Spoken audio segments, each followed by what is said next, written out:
Alright, guys. So, for all of you out there who think you know what's going on with the monetary system and the World Bank, Federal Reserve, fiat money, and whatnot, if you haven't read this book and you want to know about our economy, and if you give a damn, The Creature from Jeckyll Island is an essential read. It is not a small book. In fact, it's 608 pages, and it's very, very detailed. It's by G. Edward Griffin. It's called The Creature from Jeckyll Island, A Second Look at the Federal Reserve. And the reason why I want to bring this particular book up is because I don't really care about this kind of stuff anymore. I know that the economy is plunging and it's doomed because of the way that we've handled it. But I've had some people say that I don't know what I'm talking about when I speak about, politics and fiat money and whatnot. And actually, not that many people. Most people just don't even want to listen. But this 600-page book explains basically how we got to where we are and what's going to happen. And for all of you out there, because I do know fear mongers, scare tactics, any of that crap, because I'm on a positive note in life. But I just want to say that the U.S. economy is going to come crashing down very soon. And I mean, it's not just speculation on my part. Of course it is to an extent, because I don't know the answers to everything. However, if you look at the history of cultures and the collapses of previous civilizations, it's always due to overpopulation, and not enough food, and greed. And it usually comes down to greed in the end. People just want more. The guys who finally get in charge want more and more and more. And they end up getting it at the sacrifice of the population. And the American economy right now is in serious decline to the point where we're basically hanging on by a thread. Actually, that thread broke. We just haven't hit the bottom yet. I should say we've hit the bottom. We just haven't felt the pain yet. No, wait, we're feeling the pain. We're just not dead yet. How about that? And we will be dead. Not metaphorically speaking, this whole economy is going to plunge. And if you're prepared for it, then you have nothing to worry about. Being prepared is a state of mind. I'm not a prepper, so to speak, but I am prepared. And after I started getting food supplies and water and whatnot, I realized that you can only have so much of that. And after that, you're just going to have to think on your own. So while everything may be very spiritual and happy in your life, don't forget to look at the other side of it, the economy, and it is going to plunge.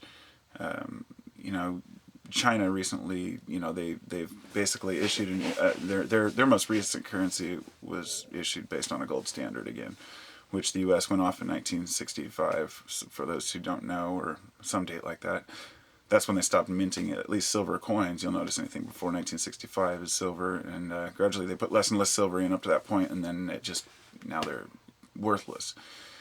1980 pennies, anything before 1982, I think, they're worth 2 cents, over 2 cents, because of the actual value of copper has exceeded the value of pennies. So, if you have a lot of old pennies, hang on to them. It's not worth cashing them in when you can save them for the weight of the copper and sell them as is for more. And it sounds ridiculous, but the base metals we're using for our coinage is just useless. And it's just as useless as the paper that we use, which is just a promissory note. And for those of you who don't know, a promissory note is garbage. Everything that we have in our economy, all the paper that we use, is garbage. The Federal Reserve, which is what this book is about, is a private corporation. And everybody has to know that who doesn't already. It's kind of a primer on this, For those of you who know economy, you don't even need to watch. But for those who don't, it's a private company that issues our government money at an interest rate.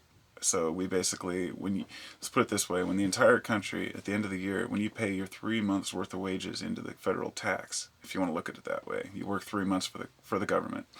The government turns around and gives that money to the Federal Reserve. And then that Federal Reserve uses that to pay the interest on the money that they loaned us. This country may have been founded on freedom, but it is still run by England. And you can't you can't get around that.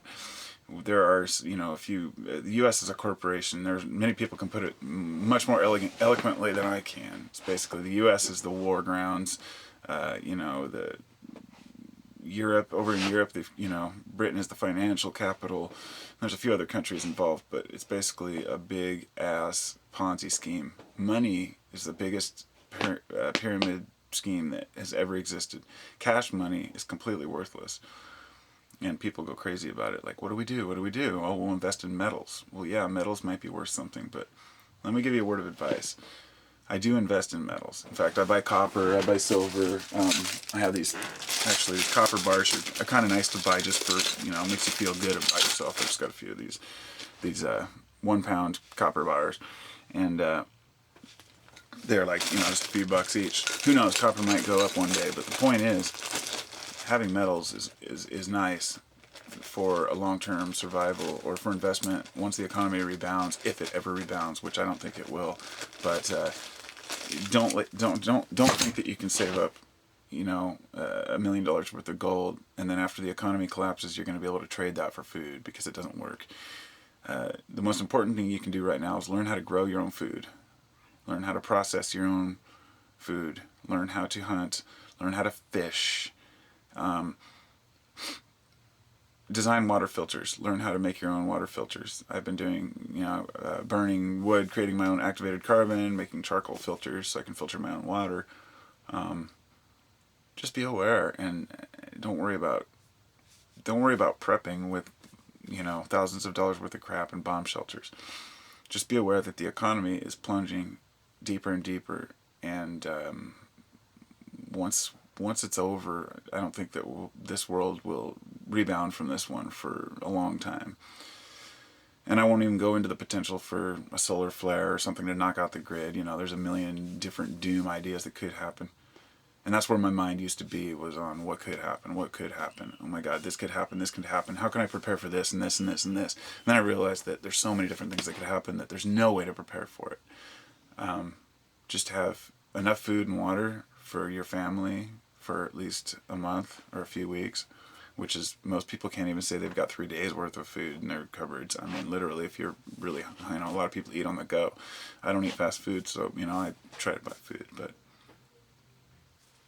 be prepared, be smart, stay safe. The economy is plundering and plunging.